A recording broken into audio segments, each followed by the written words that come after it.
Hola, buenos días. Veníamos a presentar las conclusiones del debate que tuvimos el otro día sobre una posible ley de amnistía. Fue un debate, yo creo, muy interesante. Es un debate que no estamos teniendo en este momento en la sociedad española ni en las instituciones, y como es un poco largo,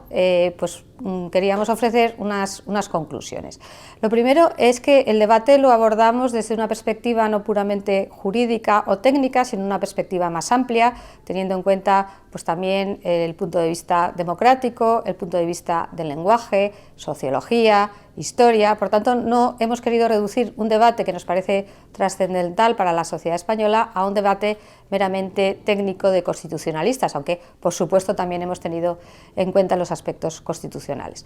Y un poco el resumen de este debate, que tuvo lugar con una mesa primero técnica y después con una serie de tribunas de opinión, es que realmente nos encontramos ante una situación muy excepcional en la que se está hablando de una ley de amnistía, digamos, sin que sepamos todavía mucho de cómo será esta amnistía o cómo será la futura ley en que se plasme. Y digamos, la primera reflexión sería que, que una ley de amnistía, en principio, según nuestros expertos técnicos, puede resultar constitucional, pero siempre que se den una serie de requisitos que son muy estrictos, porque una ley de amnistía es algo muy excepcional.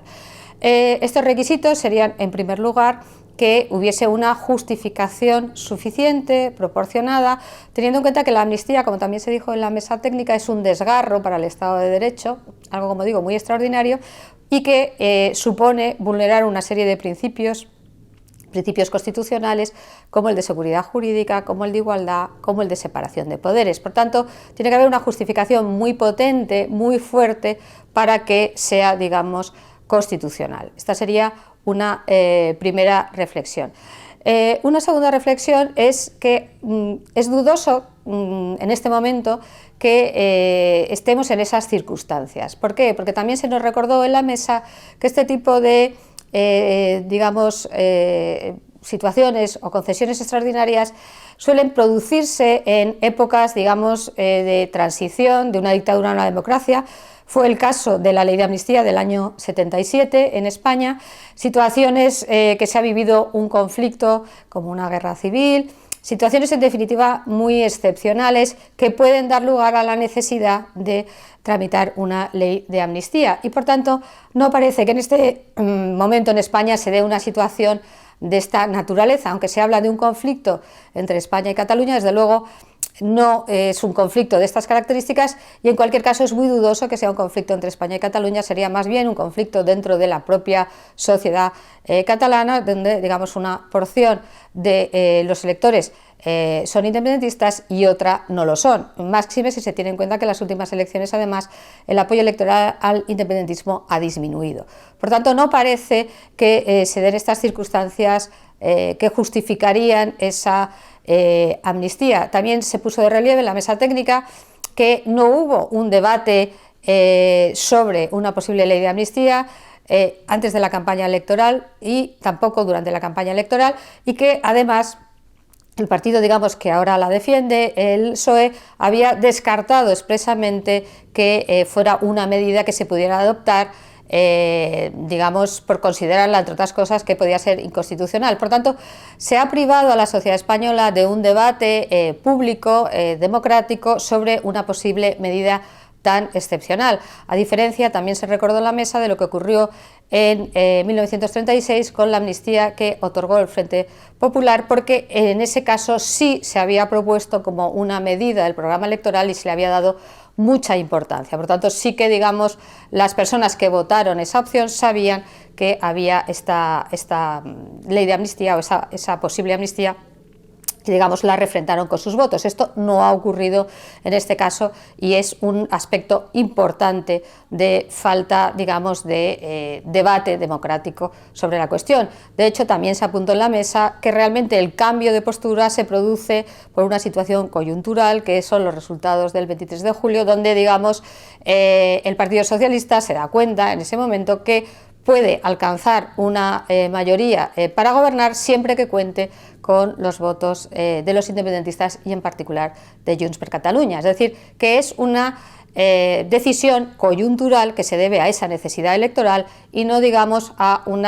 debate previo o, como se dice, a una posibilidad de medida de consenso que pueda de alguna forma reparar una crisis política, porque esto no se planteó nunca en esos términos y por tanto falta ese debate democrático.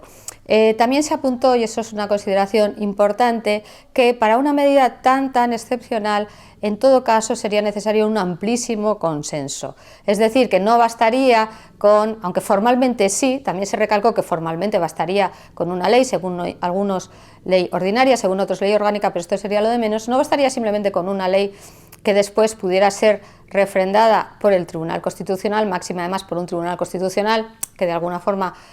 ya está prediseñado con esa mayoría progresista, sino que faltaría un amplísimo consenso en el sentido de que por lo menos los grandes partidos tendrían que tener claro que esta es una medida necesaria, y esto no ocurre porque, como sabemos, la mitad prácticamente de la Cámara está en contra. Por tanto, faltaría ese elemento de amplio consenso que también se reiteró desde la mesa como algo esencial en una medida tan excepcional, tan extraordinaria, ¿no? Esto tampoco lo tendríamos. Y luego también se apuntaron algunas cuestiones interesantes. Se apuntó también a que esta medida, que viene claramente, digamos, impulsada por una necesidad de obtener unos escaños, viene impulsada por una minoría, en el sentido que se trata de una minoría independentista en este caso, y por tanto se habló de cómo partidos, digamos, con más amplias mayorías o con más escaños se ven obligados, en este caso por necesidades electorales, a adoptar medidas que no tienen un amplio respaldo o consenso social, pero que son, digamos, impuestas por partidos más pequeños, ¿no? Se llegó a hablar de una tiranía de la minoría, en el sentido de que los partidos centrales del sistema van a llevar a la práctica programas o medidas que la gran parte del electorado, incluido su propio electorado, no comparte porque se ven obligados por esas razones un poco coyunturales. Se habló también del efecto sociológico o en qué términos se podría plantear una rendición de cuentas si finalmente se adopta esta medida, y se comentó en la mesa técnica que dependería mucho si al final el electorado da prioridad a la cuestión un poco de las políticas sociales, de esta, digamos, idea de que es necesario para conseguir un gobierno progresista que va a poner en práctica unas medidas de tipo más social, o si predominaría más bien la idea que el experto en este caso estaba más en que esto era lo que iba a ocurrir, de una especie de problema identitario, ¿no? Es decir, no tanto moverse en el eje de las políticas sociales, para las cuales sería imprescindible contar con estos votos, sino más bien en un eje de identidad nacional versus identidad catalana, señalando además que el discurso hasta ahora de los líderes independentistas y en